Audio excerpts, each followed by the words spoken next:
Now that we have created a linker file, let's get to create the startup assembly file. So we will create a file named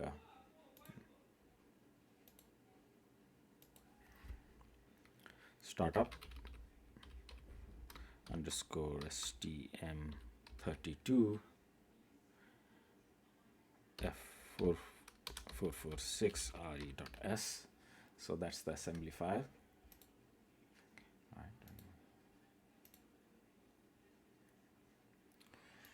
And then first we will give some assembler directives. So syntax unified dot cpu Cortex M4, because STM32 F446 is an Cortex M4 ARM processor. We will use thumb instructions as well. Okay. Now we will define the variables that were defined in the linker script. So we have here S data, E data, so on. So dot word underscore S data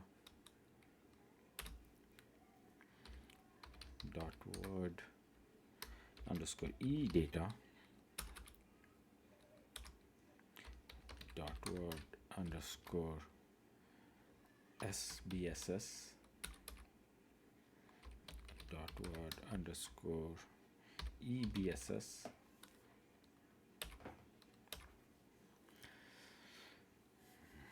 Now we will create a global variable, global vectors. Okay, so this will have the vector table. So before we start, let's take a look at the startup process. So the booting sequence starts when the first time the power is applied or the reset pin is cleared or set based on the processor.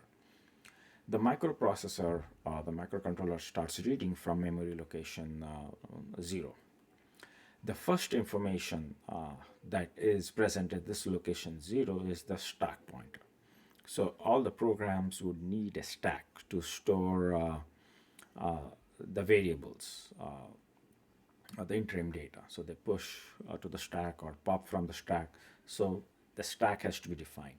And we would have to define it at the end of the RAM. It will start decrementing. Unlike other memory areas which keeps incrementing, this will start decrementing. And the next thing that the microcontroller does is it reads the next address at 04, because it's a 32-bit word. So it looks at the next, it's the next address location of 04. This has a pointer to the reset handler function. So microcontroller reads this address and jumps to reset handler function. So that's when it starts executing. So how do we, so let's look at how, what the data sheet and other things specify about this vector table. So we have vector table. So we have address 0. I'm now looking at the programming manual, STM32 programming manual. At location 0, I have the initial stack pointer value. At address 4, we have the reset handler function.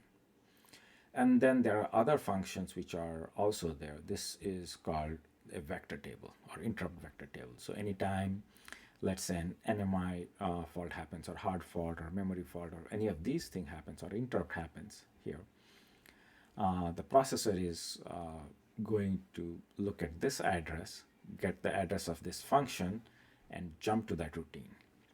So when we are defining our variables here, the vectors, this is the table that we are defining.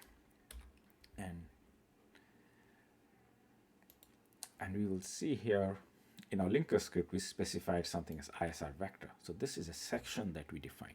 So we have to define a new section called ISR vector, and inside it we have to have a variable. So let's see how all this works.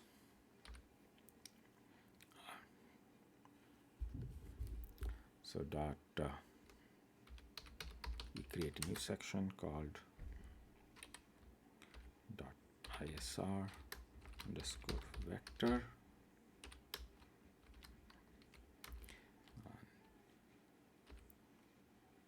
And then this is our program bits, proc bits.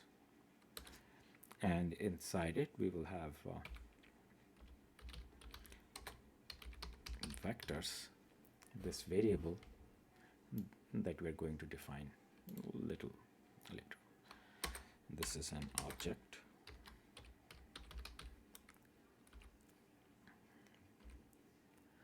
Then size.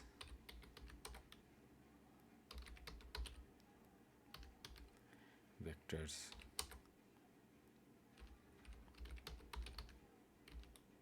Okay. And now let's define this vectors.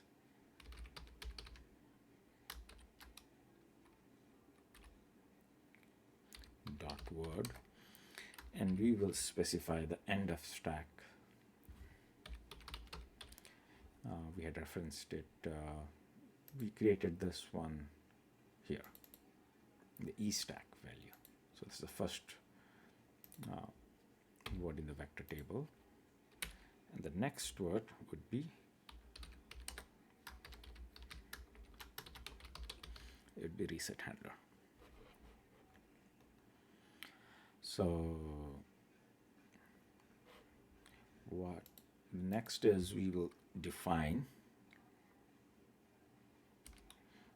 the code. Reset handler is a function, so we are going to have another section called dot text dot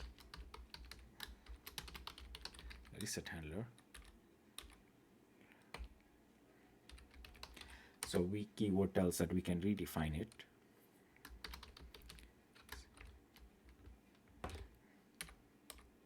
Reset handler and dot type